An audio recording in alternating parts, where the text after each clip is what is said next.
Chainsaw Man. Chainsaw Man. Ah! Oh. Will he kiss? Will he not kiss? See, this is why alcohol is just evil. Bruh. Okay, so never before have I seen a manga encapsulate the drunk, horny girl archetype better than this. Oh my god. Like, oh man, like, cause she's doing that thing where she's like side hugging, like, I love you guys. I love you guys. And every guy in the room's like, fuck yeah. Kidding, by the way. When she gets drunk, she just starts kissing. Slippery ass slope, you know. You don't want to wake up one morning and be like, yeah, were we both in our right mind? Do I gotta have a South Park-esque consent form going on? Oof. Bro, you did cunnilingus? That's a separate form, bro. Jesus Christ. Yeah, Makina, is it Makina, the Dom girl? I think I remember her name. Okay, so Makina walks in, and you all of a sudden have the situation that every guy's been in. It's like either the two crushes situation or the ex and the current girlfriend situation. Like, you know, both of them are awkward as fuck. Yeah, so you know, like, what do you do in this scenario? Do you want to slip my tongue in that mouth or that mouth? Yeah. That mouth might crush me later. This one over here just super drunk. What this is, it's the battle between the carnal desire. It even says that, something like carnal desires, right? It's the carnal desire versus the path of love. And I hope that he picks, you know, I'm on the Makina path, obviously, because ever since that chapter with the whole, you know, memorize my bite, memorize the shape of my ear, and it feels better. I hope he's smart enough to realize, hey, you know, what did she teach me? She taught me that this kiss, especially considering they said in this thing, yeah, she kisses everybody. It's really not that special, you know? Right. So, like, I'm hoping he sees the special versus the less special situation. And honestly, I get the vibe that Makina is, like, kind of testing him. You know, she's like, oh, you're going to kill someone? You know, because, like, I have this vibe that weirdly she has a thing for him in a weird way. You know? Yeah. But it's very, very subtle. And it may be, like, very small now, but I think she might be, like, determining whether or not she wants to have a thing for him based on how he acts here. So, I'm not sure. What do you think about this? I honestly, I agree with you here, but there's also one other thing that I love this, like, this little bit of confliction here he's got. Like, this was right here. This is right here. This is something I can get, and then, oh shit, this is what I really want. Yeah. You know what it is? It's delayed gratification in a nutshell. It's like, do I want to have this makeout session now, or do I want to put in a little effort and maybe get a makeout session that means a lot more later? And honestly, if you check out... Say again? I find this cringy as fuck. But if you check out what I did to Thurman, I'm just I like, saw here's it. Thurman. Thurman in a nutshell or whatever, yeah. Yeah. That's funny. For sure. I mean, and like... So I guess talking about other things in this chapter, I love that, and I'll be honest, the way the art style is in this series, I have a hard time telling characters based purely off of what they look like. Sometimes I'm like, is that the same person? So, you know. It has the SAO effect, really. Yeah. So a lot of same face syndrome. Agreed, for sure. So they imply that the two that wanted to, like, kill Denji were going to quit. Did they show up again at the drinking session, or did they actually quit? I couldn't tell. I couldn't really tell either. I'm like, are they there? Are they the same people? So we get some interesting tidbits, right? So one is that another one of this guy that comes in, he's like, oh, he is a devil man too, right? Because the way I remember it, they're part of like a faction where they're testing out the devil mans, right? Yeah. Where it's kind of a weird concept. They're dangerous. And I like that he implies that his devil man is probably like way more feral because he's like, God, you're lucky to have one that like is intelligent, and he's calling Denji intelligent, so I can't imagine what his is. I imagine just animalistic and feral. I want to see it in action. For sure. And then we get a lot of lore drops. We get the lore drop that the wolf demon is very friendly to humans and likes making contracts. So, yeah, kind of like the frogs of Naruto, where they, you know, a lot of people made contracts with them. And then, let's see, other things. I like the idea that the ones that, you know, wanted to kill Denji wanted to quit, because I would too, you know, like I said in the last video, it kind of revealed the ugly nature of their hearts. Like a situation like that shows you how ugly you can get when it's your life on the line. And I think this kind of goes back to that original conversation where they were like, you can only make it in this business if you have some screws loose. And the simple fact is they were too normal. They were scared, like normal people would be. They didn't have the screws loose. And then you see the woman that had the screws loose, she was like, yeah, so what? I tried to kill Denji. He'll forgive me. All I got to do is buy him a drink and say sorry. Like, that's the screw loose that you need to be a devil hunter. Exactly. Like, it really shows that they can have this ability to convey regret really well in this series. But what I'm honestly curious about is if they're going to follow through with it.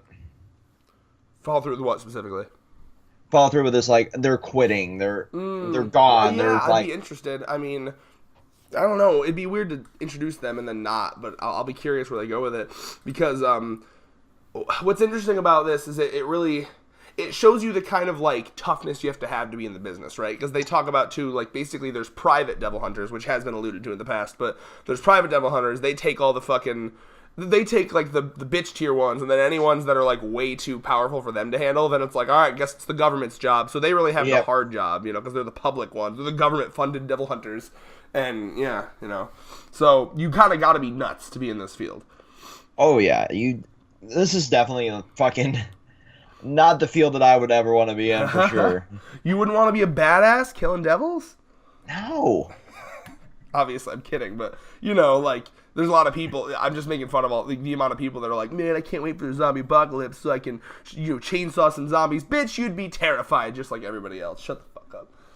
Honestly, I'd be more well-equipped for that than fucking devils. Well, it's like, bro, can we just talk about how scummy, like, Army and Marine advertisements are? Jesus Christ. They literally, like, they're getting worse, bro. Like, they're literally, like showing, like, motherfuckers playing video games and killing people. It's like, you want to do that in real life? Join the Army. It's like, remember the one that we saw at the fucking mall, Red? Yeah. Wouldn't they have, like, literally they had, like, Call of Duty sitting there or something? They had some sort of armed training game sitting there like, hey, you want to do this in real life? It's so fucked up. It's so, like, God, it's disgusting, you know? And there is a lot of people out there that are like, yeah, I want to be badass and do that. And meanwhile, they didn't tell you you'd be killing a lot of innocent civilians. Whoopsie. I'm scarred now. So, yeah, advice from me. Don't join the U.S. Army. Instead, do some volunteer work. Help people in your community, you know, like volunteer at a homeless shelter if you want to do good in the life, because I'll tell you right now, you may go into it with good intentions, but our government is going to send you somewhere to get oil or natural resources because, you know, that's what they care about. So don't fight for our government because they're pieces of shit. That may trigger some, nationalist, what's the word I'm looking for here? Patriots, but... Just saying, look into it. Oh, yeah. Every one of my friends that came home from the war ended up fucked up. Yeah, well, and do they, out of curiosity, do they have, like, moments where they're like, what the fuck was I even doing this for? Like, because I've talked to a lot of soldiers that were like, I went in, and then I realized, like, oh my god, like, these wars are so pointless, you know? Exactly what happened, man. Yeah. Well, yeah, anyway, so any more on the chapter you wanted to talk about? What I'm curious about is, now that we've got this piece of the gun devil from this fucking thing that was like the size of a pinhead. Yeah, now correct me if I'm wrong. When when they were talking on the phone, did that guy get another piece? Was he like fighting another devil that had another piece? Because it looked like he was like, oh, this one has a piece too, or something. Like, yeah, it's almost like that's one thing that I'm really confused with. Like, did he get another one, or is that the same piece? Is it? I mean, I guess there might just be a hell of a lot of them. Like, it might just be hundreds, you know? Like, this is going to be a long-standing arc, definitely, hunting down these fucking pieces of the Gun Devil. But now that we've got this, like, where can we go from here? Because obviously now we have to deal with the fallout of potentially losing 2 members of the organization.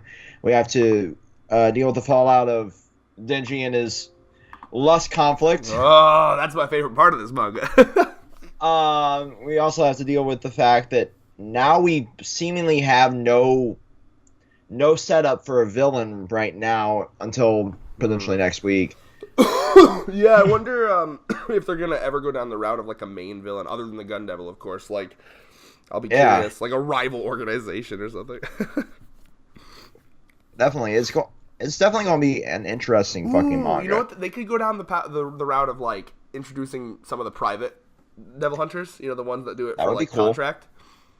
That would be cool, actually. Like, 'cause I like to imagine that the government devil hunters, you know, they're like the crazy ones because they got to deal with the actual like threat, and then like the private ones are all prim and proper, and they're like, "Ha I'm a hero," you know, like Gaston from Beauty and the Beast-esque shit. Oh my god, yes. And then they're like, "Bitch, you don't deal with half the shit we deal with. Get the fuck out of here." The real heroes are the ones that are nuts from all the fucking things that they've seen. I'd honestly love to see them drag some of these private devil hunters. Yo, yeah, come and watch a day in our boots, man. Like, let's see how you handle this. Meanwhile, they're vomiting up their guts, like, "Holy shit, this is what the real ones do." Yeah, like I imagine they're like killing like little like remember that tomato devil in the first chapter? That's the kind of shit that the private ones are dealing with.